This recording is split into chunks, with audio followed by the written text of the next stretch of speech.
Caras alunas, caros alunos, chegamos ao ápice do livro 10º das Confissões de Agostinho, onde Agostinho vai tecer a sua teoria do conhecimento, falando primordialmente a partir de um termo que vai ser altamente preciso, não diria técnico, mas preciso, em toda a sua filosofia, em toda a sua teologia. Este termo chama-se memória. Memória. Qual é o sentido preciso de memória em Agostinho?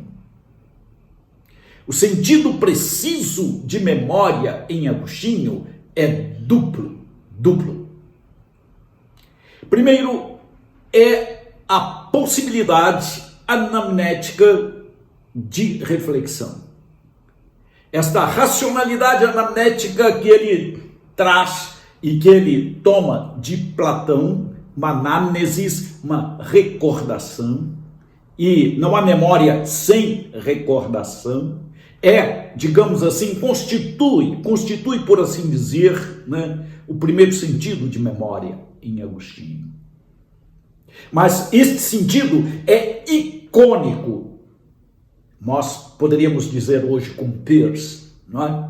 Este sentido é metafórico, este sentido é metonímico, se eu levo em consideração este sentido como um signo, como uma expressão, como um sinal de algo ao qual ele está intrinsecamente, inteiramente ligado.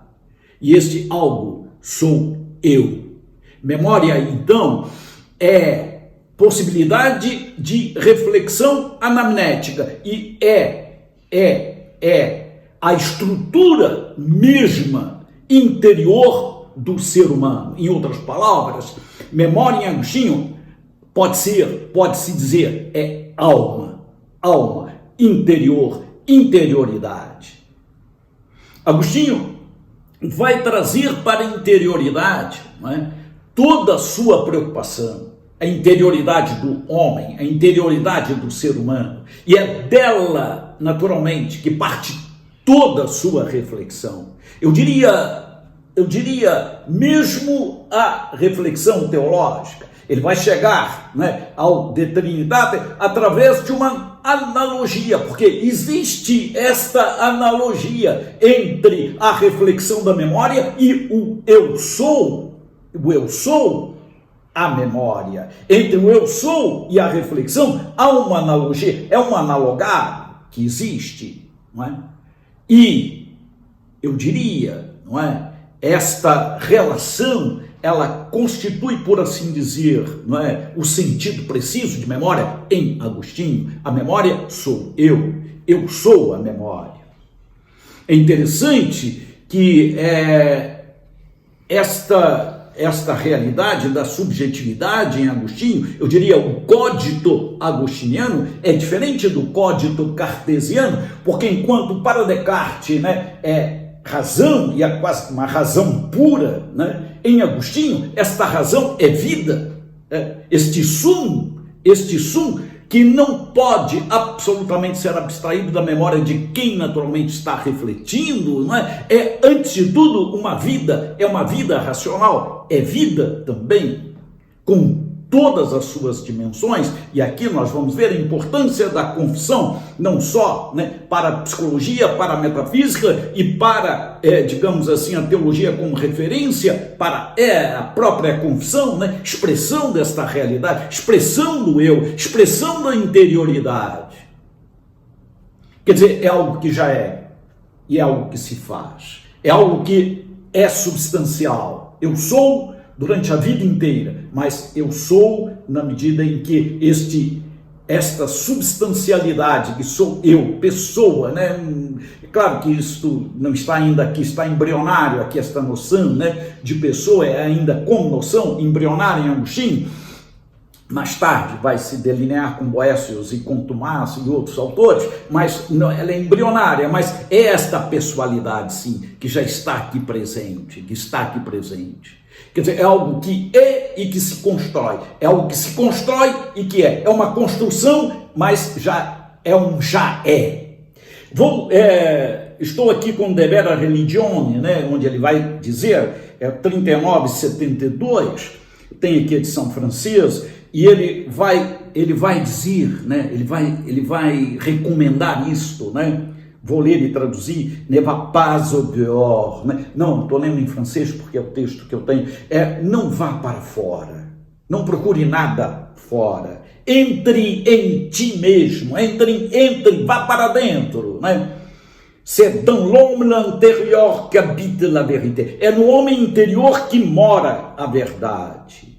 E se tu découvres la nature changeante, e se tu descobres a natureza mutável, olha aqui como ele é plotiniano, né? Aquela alma, aquele interior que naturalmente está sempre em movimento, nunca no mesmo lugar, né? Este é o homem, este é o ser humano que é livre, né? É livre para estar sempre em outro lugar, sempre num lugar diferente, nunca é, digamos assim, o mesmo, nunca é o mesmo lugar, mas é o mesmo em se tratando da substancialidade. Então, dépasse-toi, ultrapassa-te, este é o conselho, vá além, vá para além, vá para o depois, procure o que está além da sua realidade, mas em concomitância com a sua racionalidade, né? Então, que além é este? Ele vai dizer, tu dois tendre vers le bien, né? Você tem que ir na direção do bem, né? Deve ir na direção do bem, que esclarece, que clareia, por assim dizer, né? Que ilumina, né? A própria razão. Quer dizer, a própria razão é iluminada por esse bem que o chama, que o atrai, que o alicia. Então, é nessa direção que devemos ir. Isso ele trata um De Vera Religione, né? Mas vejam, é isso que está aqui. É isso que está aqui, a base, digamos assim, de toda uma teoria do conhecimento. Não é? É um já é e um ainda não. Né? Que os alemães vão dizer, né? Um jetzt, um agora, um noch nicht e um ainda não. Um ainda não que está em conexão com um agora, mas não se trata de um agora só temporal, é um agora substancial, é um agora pessoal, é aqui, mas sou eu, e sou eu em movimento, sou eu em construção, sou eu. Então esta é a antropologia agostiniana dentro desta perspectiva. Vamos então para a teoria do conhecimento, quando ele procura na memória, que é a interioridade humana, que sou eu, né, o que existe aí dentro. E aí então ele vai ser um precursor, eu diria quase precursor de Immanuel Kant, né? Porque ele vai fazer aquele tipo de pergunta no século IV, século V, né? Aquela pergunta, o que eu possuo? Qual é a crítica que eu posso fazer? Não fala assim, né? Mas qual é a crítica que eu posso fazer? E ele faz essa crítica, né? Sobre o que existe dentro da minha racionalidade, que sou eu dentro de mim. E a primeira constatação que ele faz, a qual ele chega, é que o ser material está na memória. Por que o ser material está na memória? Por quê? Porque eu, quando experimento um sentimento de perda, se eu estou a perder algo e vou perder, não é? Eu saio depois da perda a procurar. Então, a procura de algo perdido, a busca de algo perdido, pressupõe algo perdido que existia, pressupõe aquele algo perdido existente. Se eu perdi a chave e vou procurá-la, é porque a chave existe. E é porque a chave está na minha memória antes de qualquer coisa. Eu não vou procurar algo que não esteja na minha memória. Mas ele vai dizer, não só o ser material, o ser que é sentimental, os sentimentos estão na minha memória. Eu posso, naturalmente, sentir uma alegria fantástica, eu posso sentir uma tristeza intensa, e posso, depois de um ano, me lembrar de que senti alegria sem senti-la, ou sentir a tristeza sem senti-la. Quer dizer, uma coisa é sentir, outra coisa é lembrar-se de que sentiu. Isso é sinal que a tristeza e a alegria, os sentimentos, estão também na memória. Na memória. E ele vai dizer, não só o ser material, não só os sentimentos, mas aquilo que não é nem material, nem sentimental, está também na memória. Aquilo que ultrapassa, digamos assim, o sentimento e a matéria. Por exemplo, a própria perda. A própria perda. Quer dizer, uma coisa é eu me lembrar, não é? Me lembrar da realidade perdida. Outra coisa é eu me lembrar da perda da realidade perdida. A lembrança, por exemplo, do esquecimento. Né? Eu estou diante da chave que eu procuro, eu me esqueço da chave, paro de procurar porque me esqueci e me lembro depois de que chave se tratava e vou depois procurar e faço depois toda esta geografia, todo este percurso geográfico, entre aspas, né, na minha memória, e vejo que todo este percurso existe dentro da minha memória. Assim, lembro-me da realidade material, mas lembro-me também da perda da realidade material. Lembro-me da perda da realidade material, mas lembro-me também do esquecimento da perda da realidade material. Lembrei-me de que chave se tratava e fui naturalmente a buscá-la novamente. Lembro-me da perda da realidade material, do esquecimento da perda da realidade material e da lembrança do esquecimento da realidade material. Então, lembro-me de que me esqueci e lembro-me de que me lembrei. Lembrança da lembrança. Olha, isto é infinito dentro do ser humano. Uma das realidades mais, digamos, frapantes, né? Vamos usar aqui um galicismo, em se tratando destas lembranças, desse quadro anamnético, e este é um aspecto da memória, não é? É justamente a lembrança da existência. A existência não é material, para Agostinho, pelo menos, né? E ela está diante de mim como suporte para tudo, absolutamente tudo, e é dela que eu me lembro continuamente. Não é? É a lembrança contínua da existência e de uma existência que existe naturalmente num fluxo, mas que é substancial para Agostinho e que produz em mim, não é? Acontecimentos e lembranças e acontecimentos ao mesmo tempo. Vamos lá? Agostinho chega a um momento interessante, né? Onde ele vai dizer que na memória está a lembrança da verdade. A inteligência, ela se atualiza na verdade. Ela clama pela verdade. E isto é humano, intrinsecamente humano. Está dentro do homem isto. Ninguém gosta de ser enganado. Ninguém ama ser passado para trás. Ora, se eu não gosto de ser enganado, se eu não amo o engano, se eu não amo o erro, é porque eu amo a verdade. Então a verdade é aquela realidade que eu busco, que eu procuro por amor. E justamente o outro não.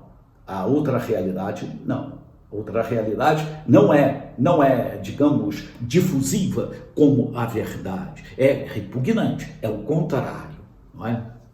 Por outro lado, há algo no homem, e ele vai trazer isso já existia na cultura clássica, né? Que é justamente um amor contínuo do homem, é o amor pela felicidade.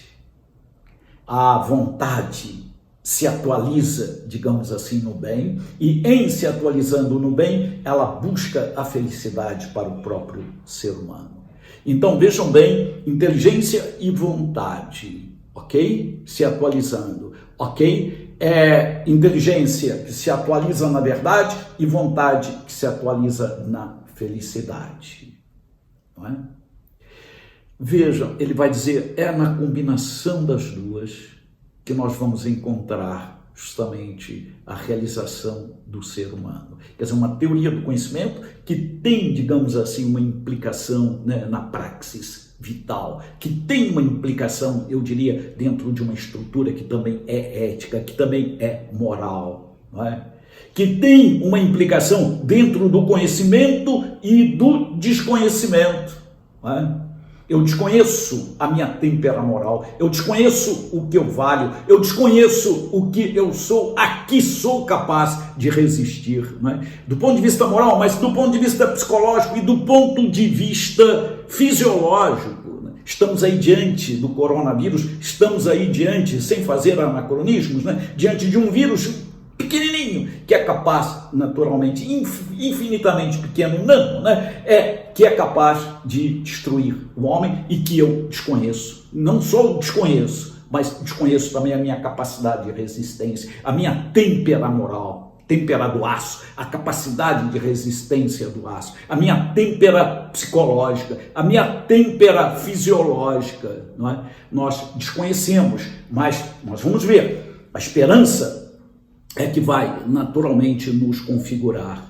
Mas vejam bem onde Agostinho quer chegar do ponto de vista dentro da própria teoria do conhecimento: inteligência e vontade, verdade e felicidade, felicidade e verdade. É nessa combinação que ele vai naturalmente caminhar para o surplus, para o além. Vejam, felicidade para a inteligência chegar à verdade. A inteligência, quando chega à verdade, ela é feliz. Essa é a lógica agostiniana. É verdadeiro para a vontade chegar à felicidade. A vontade que chega à felicidade é verdadeira. Então é isto que ele quer mostrar. Não existe felicidade sem verdade, nem verdade sem felicidade. Embora não é, as dificuldades em torno deste relacionamento dos dois polos existam, porque o homem, o ser humano, é capaz de uma desintegração nesse sentido, de verdade, felicidade, verdade. Essa desintegração é humana, e esta fissura, digamos assim, antropológica, em última análise, a causa de toda a dificuldade humana, de toda dificuldade, eu diria, no mundo, não é? E por aqui perpassa, sobretudo, o problema do mal, né? Por aqui, por essa dificuldade, por essa incongruência. Mas é na união delas que nós vamos caminhar.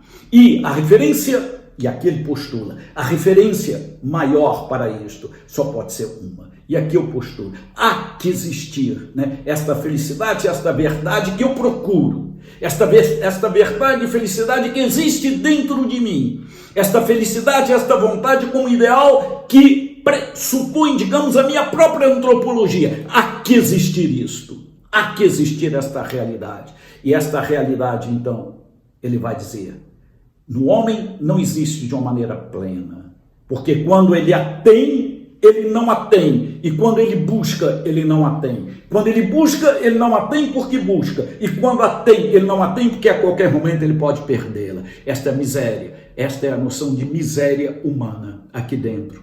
Então, esta realidade só tem um nome, só pode ter um nome, e aqui Agostinho postula, chama-se Deus. Por isso que Deus é a verdade e a felicidade e a verdade plena. E é uma relação de identidade, uma relação de alteridade e uma relação de amor. Então é isto em Agostinho.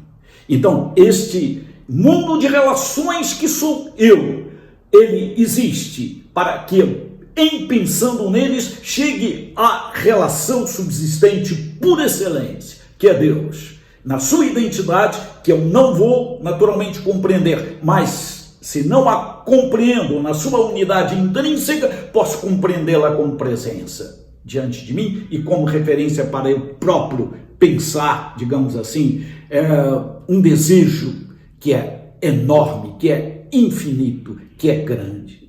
Por isso, eu digo, Agostinho é aquele que deseja um desejo grande, é aquele que deseja um desejo que vale a pena, é aquele que quer, sim, nas mínimas coisas, chorar pelo que deva chorar e não chorar pelo que não deve ser chorado, e assim por diante. E esse mundo só pode ser alimentado, né, por uma virtude que nós vamos depois estudá-la, que é justamente a virtude da esperança.